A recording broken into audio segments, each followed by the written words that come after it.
What's up, everybody? Thanks again for joining me on the next episode of In the Pink. And if you are not familiar with what that term means, that's a term coined way back in the 1500s before pink was even a color.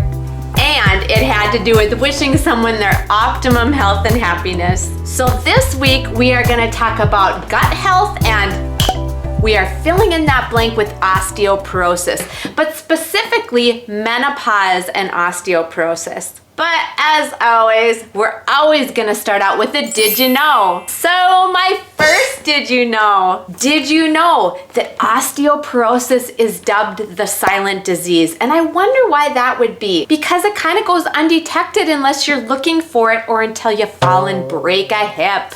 And this osteoporosis affects more than a third of women in their postmenopausal ages, so basically 50 and older, as well as more than 200 million people worldwide. And about half of these women over age 50 break a bone because of osteoporosis. And it's even considered one of the most prevalent symptoms of these menopausal years, with research suggesting that this menopause speeds up bone loss to the tune of 2 to 5% per year. And my next did you know? Did you know that osteoporosis is expected to cost patients in the US alone to the tune of $25 billion annually, just by the year 2025? And my last did you know? Did you know that there is a close relationship between the gut microbiome and bone markers? All right, let's move on. Let's move on to the guts role in all this.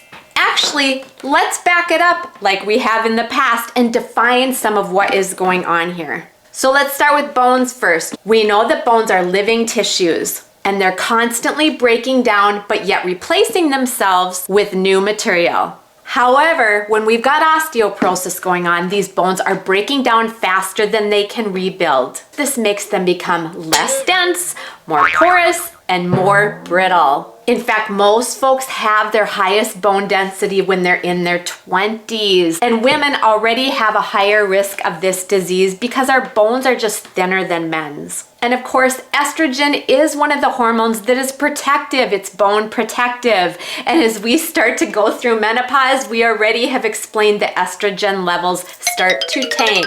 But menopause isn't the only risk factor. There are others. Smoking would be one of them. Certain medications like steroids or proton pump inhibitors that people use for heartburn-related issues. And even certain seizure medications. Or how about malnutrition? And even other disease states like rheumatoid arthritis, celiac disease, and even inflammatory bowel disease. Okay, now let's really move on and let's get into the guts role in all of this. So there are numerous studies going on all the time and more frequently studying the effects of the gut microbiome and how it is related to bone, both in animals and in humans. And some of this resulting data is coming back saying that yes, the gut microbiome in postmenopausal women is quite different from the gut microbiome in others. In fact, one research study even said, I quote, "Remarkable changes in this gut microbiome in postmenopausal women with osteoporosis." And the current consensus is that this gut flora acts as a major regulator in bone mineral density.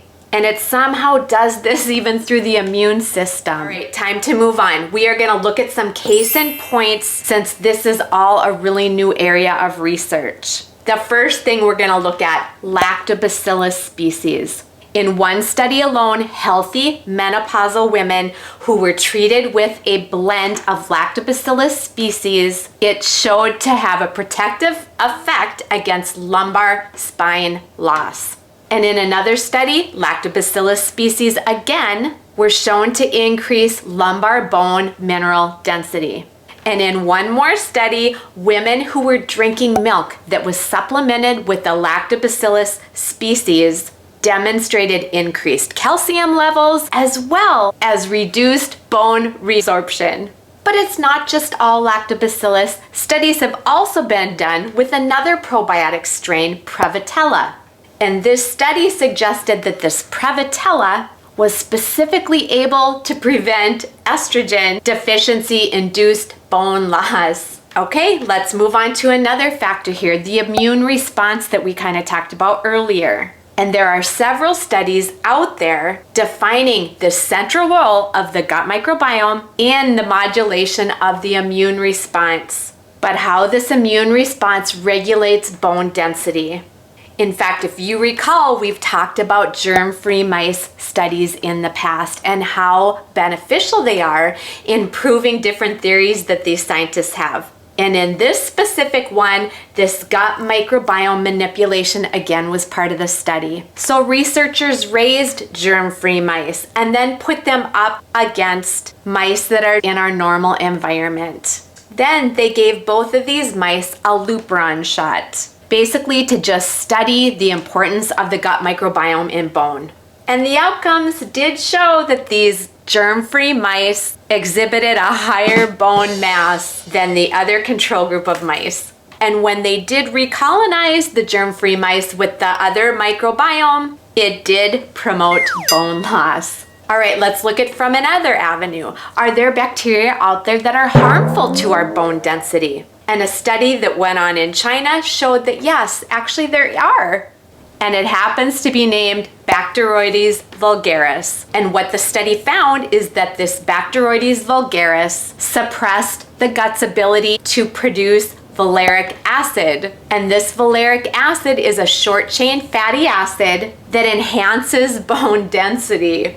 But not only that, it also reduces the breaking down of bone and bone resorption. So of course the logic here is if scientists were able to control that population of the harmful bacteria, that this valeric acid production would again increase and be bone protective. So yep, they took mice again, they pumped a group full of this valeric acid, and what do you think happened? Reduced bone resorption and stronger bones overall. Pretty fascinating, isn't it? Time to move on. Let's move on to some healthy practices. What are some things we can be doing on a daily basis to improve our health picture, not only when it comes to osteoporosis, but when it comes to overall gut health, improving our gut microbiome? Well, I'm gonna start with diet because I always start with diet. Eating good fibers, getting plenty of fibrous foods into your diet, foods that support our digestive health as a whole. How about ground flaxseed, onions and garlic, grains, beans, leeks, bananas, raspberries? All of these are excellent sources of fiber. The next thing, probiotic and prebiotic foods, which falls into the class of fermented foods like yogurt, kefir, kombucha, miso, and even kimchi. How about another one we don't touch on very often? High quality proteins, but they don't all have to come from meat sources. Although lean meats such as chicken and turkey are fantastic, as well as any type of fish, we've also got vegetarian sources like quinoa, any nuts and seeds, legumes, and even quality protein powders like Plexus Lean. And to wrap up another ingredient in our diets, healthy fats. When we include good fats in our diet, we feel fuller, we're more satiated, we have a less tendency to snack. Plus, they're a fantastic source of omegas. Some good sources would be avocados or tuna, salmon, almonds, walnuts, pistachios. All of these are fantastic sources. And when we look at the role of the diet and how it plays out just in this postmenopausal osteoporosis, scientists have found that even the antioxidant load in our bodies has a tie-in with the changes or the loss of bone mass. It's a really big deal. Let's move on to another one, managing stress. I know we talk about this one often, but it's because it is such a big deal. Easier said than done, I know. And the last thing, consider supplementation, because we are never gonna get everything we need from our diet, just matter of fact. This rolls me right into the best part. Let's talk plexus. Let's talk plexus and how plexus can serve a role in your health picture. Well, the first and foremost, we're always gonna cover the TRIPLEX. We are gonna cover the cornerstone product because it's cornerstone for a reason. Slim, the pink drink. This is super important because it covers the 3 big pillars of our health. It covers cellular inflammation, it covers blood sugar stability, and it covers gut health. And along with that, in the TRIPLEX package is the PROBIO 5. This is a premium probiotic because it contains 5 different strains of probiotics that are commensal or beneficial. But not only that, there's also an enzyme blend in there to get the detrimental stuff out, which just happens to be most likely a candida or fungus overgrowth. And then the third thing in that TRIPLEX is the BIOCLEANSE, which just does not get enough love. The BIOCLEANSE is meant to be a gentle daily cleanse. But not only that, the big deal is it's supplying your body the magnesium that it desperately needs for so many, in fact, hundreds of chemical processes that need to go on in our bodies on a daily basis.